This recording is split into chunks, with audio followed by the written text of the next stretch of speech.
It is good to come together for the purpose of co-creating. Do you agree? Yes. Taking thought beyond that which it has been before, adding to the expanse of the universe, fulfilling your reason for being, focusing from the perspective of who you really are, coming into vibrational alignment with that which is really you, focusing with others who are also exploring the contrast for the purpose of arriving at new decisions about what you want, recognizing that the new decision is out there in a new frequency that you're not accustomed to, but knowing it because you can tell by the way you feel that you're not vibrationally up to speed with it yet, recognizing it by utilizing your knowledge of your own guidance system, your emotional basis that lets you know the vibrational frequency of the source energy part of you that you've just expanded to, that the human part of you is not yet caught up with. Recognizing that that yearning or that discomfort in not yet having this newly hatched desire is an indicator that you're just a little bit off vibrationally. And then feeling your way into emotional comfort so that you can feel that you've come vibrationally into alignment with who you are. Truly, friends, does it get any better than that? Leading edge creators in leading edge bodies backed up by the energy that creates worlds, having at your fingertips the access to infinite intelligence. Don't you love your life? Don't you love your life? Yes. Well, we always push a little there because, well, we love your life. We love your life. We are appreciating all that you bring to all that is. We appreciate that you have not just willingly but eagerly projected yourself into this physical body, this leading edge time-space reality, that you have not just willingly but eagerly embarked on this adventure of exploring contrast, that you were willing to come forth into all of this variety, not one of you ever asking for a feathered nest, every one of you knowing that you had within you guidance to help you to discern and decide and discover expansion, joyous expansion. You knew that as you came from the non-physical perspective, that the contrast would stimulate you to new ideas. And to an eternal being, that is such a delicious idea. When you don't know you're eternal, then another new idea is just annoying. Oh no, something else to want that I can't get. But when you know that you are eternal, then you know that the very life that which you are is dependent upon the new idea. So you savor and embrace the variety, even the parts of it that you don't want to experience, you appreciate for their clarifying value. When you go to a buffet, even though there is a lot behind that glass that you would never put on your plate, you don't feel bad that it's there, because nobody, since you left the hot lunch line in grade school, makes you put it on your plate. In other words, you know that you can choose. You don't stand behind that glass and say to the nice people behind the counter, I don't want that, and I don't want that, and what in the world is that doing there? I can't imagine anybody ever eating that. And that's awful. Oh, I had that once. Don't want that, don't want that. And that nice person would eventually say, it might go better if you tell me what you do want. What is it that you would like on your plate? And that's the way you all felt as you came into this physical experience. Not one of you was concerned about being exposed to unwanted things, because you knew that there was no power of assertion. You knew no one could put that stuff into your experience, that you would be choosing it all. And we're wanting to remind you here today that everything that you are experiencing, you have chosen. Sometimes when we say that, our physical friends balk at the idea. I would not have chosen that, Abraham. I would not have chosen that. I do not believe I chose that. And we say, are you living it? And they say, yes. And we say, then you chose it.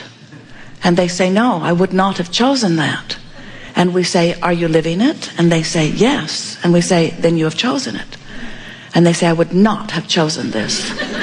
And we say, are you living it? And they say, yes. But I would not have chosen that. This is going to take a while. And then they say, because there have been a lot of them. And then we acknowledge that that must mean that you are choosing things without knowing you're doing it, which must mean you don't know how you're making your choices. And humans say, it's clear to me how I make my choices. I look at things I want and I say, yes, I choose you. And I look at things I don't want and I say, no, I don't choose you. And we say, now we understand what's going wrong. Because when you say yes to something, your attention to it invites it into your experience. When you say no to something, your attention to it invites it into your experience. And what we think is so interesting about so many of our physical human friends is that more of them are spending more time pointing at and talking about what they don't want than they are talking about what they do want, which is the reason that so many humans have literally separated themselves, too strong of word, but we want to make a strong point, have separated themselves from who they really are. You never know more clearly what you do want than when you know what you don't want. When you know clearly what you do want, the source energy part of you turns its undivided attention to that new conclusion and that new decision. And in that moment, the universe through you has expanded into yet an improved place. But most of you, bless your hearts, don't ride that rocket of desire. Most of you don't go with that expansion. Most of you stand in this place of defending why you need or want something better. You say, as if you were pleading to your mother, you did that when you were little, I need it, I really need it. Mother, I really want this. Well, we all want things, son. You don't get what you want. Many mothers say that, misguided beings that they are. You don't get what you want. Well, I need it. Oh, well, that's different. How badly do you need it? I will die if I don't have it.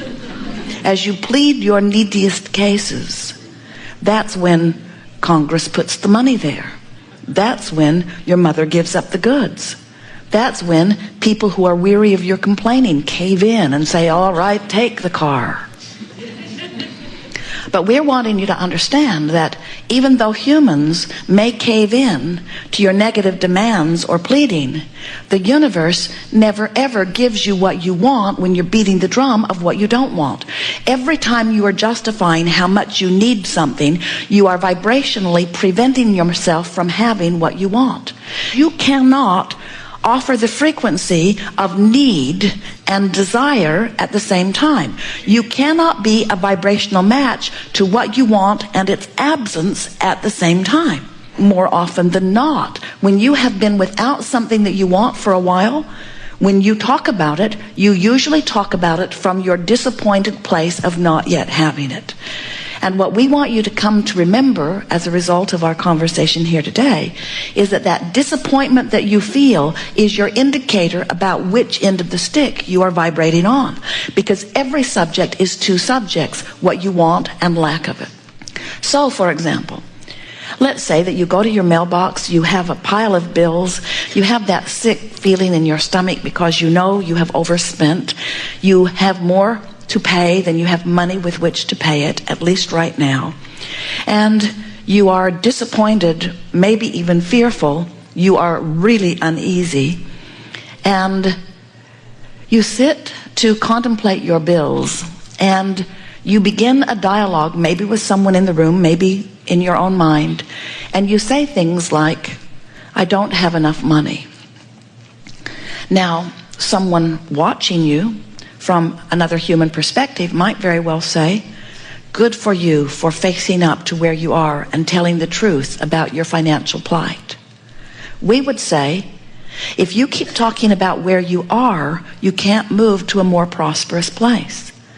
Every time you beat the drum of not enough money, not enough money, not enough money, even though there are piles of money waiting for you in vibrational escrow, because you've put them there every time you've asked, every time you've wanted something, every time you've felt disappointment about not enough money, you've asked for more, and the universe has lined up circumstances and events to provide it for you.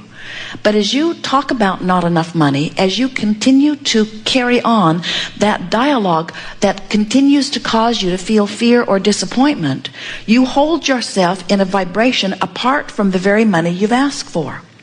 So then that's why, as we say to you, ask and it is given. In fact, we are so sure of that, we've written a book, the best book ever written, with the best title ever given to a book. We love the title because the title tells you the whole story. When you ask, it is given. And then our human friends say, well, then where is my stuff? If I have been asking, and I know I have, and Source has been giving, and you say Source has, then where is what I've been asking for? Because it is not showing up in my experience. And we say, it is showing up in your vibrational experience, but you are preventing it from having manifestation right in front of you because you are so determined to justify why you need your stuff. You're still beating the drum of where's my stuff? Where's my stuff? How come he's got stuff? I don't have any stuff. Where did he get all his stuff? It's not fair that he got all that stuff. I want more stuff. I need more stuff. I want more stuff. I need more stuff. I don't have enough stuff. It isn't fair that I don't have enough stuff. I'm going to join a club, people with not enough stuff. Do you want to join my club? We'll get together and we'll talk about how we don't have enough stuff, and we'll complain about not having enough stuff, and even more, we will complain about the people that have more stuff. Because it's wrong that they have all that stuff. There must be something wrong with the system. There must be something wrong. Why does he get the stuff and we don't get the stuff? Are you with me? He's got the stuff. We don't have any stuff. What are we going to do about them with the stuff? Oh, let's pass some laws. Let's pass some laws, because there are a lot more of us that don't have stuff than those that do have stuff. So let's get together and we'll pass some laws, and we'll take their stuff away from them, and we'll spread it out among us that don't have any stuff. We've got the votes. Let's do it. So the laws are passed. The stuff is moved from over there to over here, but it doesn't stay there. It keeps moving back over here. Well, we'll take more of their stuff and we'll move it over here, but it doesn't stay there. Because when you're beating the drum of not enough stuff, there are not enough laws or actions in the world to compensate for your vibration of resistance of the abundance that you are asking for.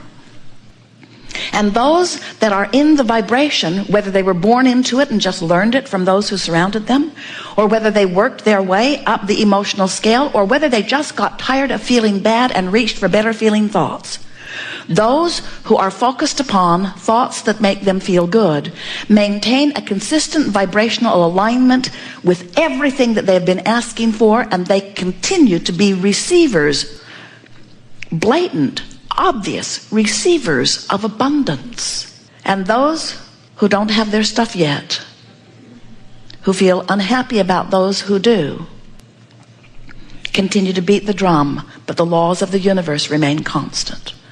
You cannot buck the current of law of attraction. Law of attraction says that which is likened to itself is drawn.